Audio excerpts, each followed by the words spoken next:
Hi everybody, I hope you're all doing really well. So I'm back today to do another little bookish chat. I really enjoyed doing the one last week, and so here I am back again to do little bookish updates, as well as any other things that just come along my path during the week that I want to share with you. And I couldn't start this week without briefly touching upon something very exciting that happened in my life, which isn't book related, but made me very happy. A little anxious, but happy nonetheless, which is that I have a new little baby niece. What we weren't expecting was her to come when she did. So I have a little baby niece who was born on Monday, and she came 10 weeks early, which obviously very unexpected. She came when my sister was at 30 weeks. So Sunday night was quite a panicky affair. I was basically a wreck, especially since I live 200 miles away and I couldn't go up to see her. And I still, at the current moment of filming, can't see the little one because obviously she's so premature that they have to restrict who can see her for risk of infection. But no, my sister did safely deliver her. She is in the NICU and will be for quite a while, but she's doing well so far. I'm really pleased, and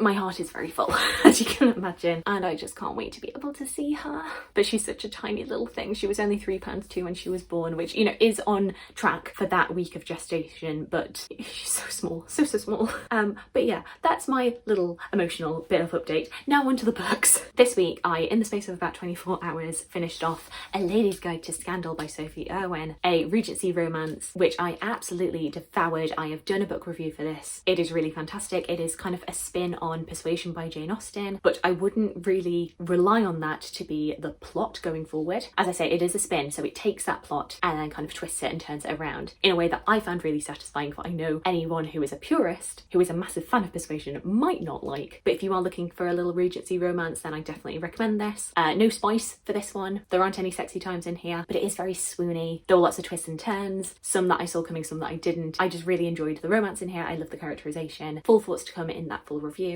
but definitely a recommend from me. And then because I was on quite a bit of a high off finishing that romance and really enjoying it, I decided that I was going to pick up Two Wrongs Make a Right by Liese. I've been really keen to read this series, of which there are 2 books so far. There is this, and then there is Better Hate Than Never, because they are both like modern adaptations of Shakespeare. This one being Much Ado About Nothing, which is one of my favourite Shakespeare plays. I'm not gonna lie to you, I'm about 60 pages into this and I'm pretty tempted to DNF it. I just don't get on with the writing in here. I find it very clunky, and I don't know why. And I'm not much enjoying how this book is adapting Much Ado About Nothing. And this seems to be a running trend so far, because I also read Tastes Like Shakkar by Nisha Sharma, which is her Much Ado About Nothing adaptation following Dating Dr. Dill, the first book in that series, If Shakespeare Was an Auntie, which was adapting Taming of the Shrew. And both this and that book I've not really enjoyed, so I don't know what's going on with Much Ado About Nothing. Maybe I'm a Much Ado About Nothing purist and nothing is going to live up to that story for me, but I'm quite disappointed. So if you do have any Much Ado About Nothing retellings, whether it's film, TV or books,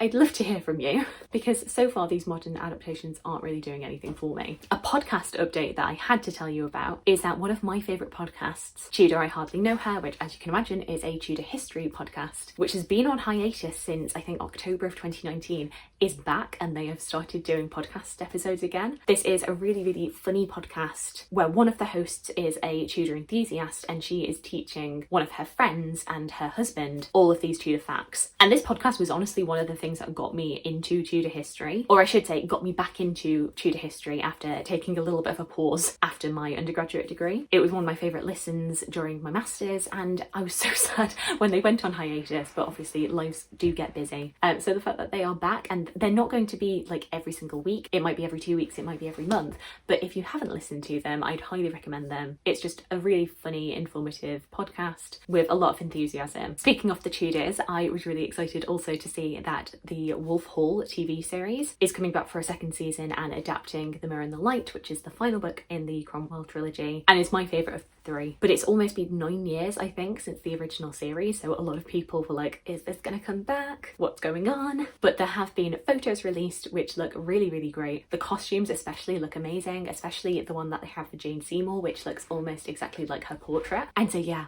I'm really excited for this. Though it has reminded me that I actually only got a few episodes into season 1. I don't know what happened there. I watched a few episodes, really enjoyed it, and then never came back to it. So ahead of season 2, I do actually need to finish season 1. A little Twitter thread that I came across this week, which really just brought me so much joy, and I had to share with you, and it is technically bookish, is Amy Colleen and her Jane Austen characters meets classic Disney and Disney Renaissance movies. Basically a Jane Austen and Disney mashup. And yeah, I know this is silly, but just go with me. I'm gonna read out some of my favourites. Mr. Knightley watching Frank Churchill ride in. Look at that, Emma. It's not every day you see a horse with 2 rear ends. Mr. Bennet hosting the Wickhams at Longbourn. It appears that I now have an outlaw for an in-law. Jane Bennet to Mr. Bingley. Would you like to stay for dinner? Mrs. Bennet. Would you like to stay forever? Lady Catherine de Bourgh. You are born a street rat, you'll die a street rat, and only your fleas will mourn you. Mr. Collins. You're speechless, I see. A fine quality in a wife. You know, as a massive Disney and Jane Austen fan, it was just the perfect thread for me, and it brought me so much joy. And then before we go on to the Women's History quote jar, I'm just going to leave you with, there's one Instagram account which is not bookish at all, but is Disney related and brought me so much joy, which is Clarence in Hats. So this little cat whose owner makes him different woolen hats, mostly of different Disney characters, but also has done some Marvel and some other films. But just look how cute this is, it's the sweetest thing.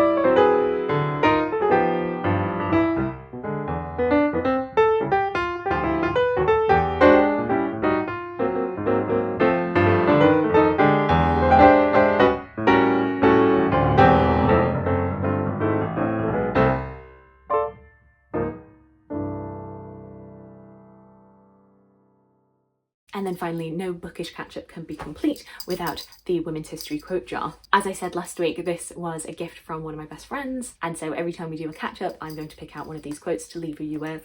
And so, gonna have a little green one. Oh, I love this. From Maya Angelou, this is, be a rainbow in somebody else's cloud. So that is what I leave you with. Be a rainbow in somebody else's cloud. I hope you're having a fantastic, fantastic day, and I look forward to talking to you again soon.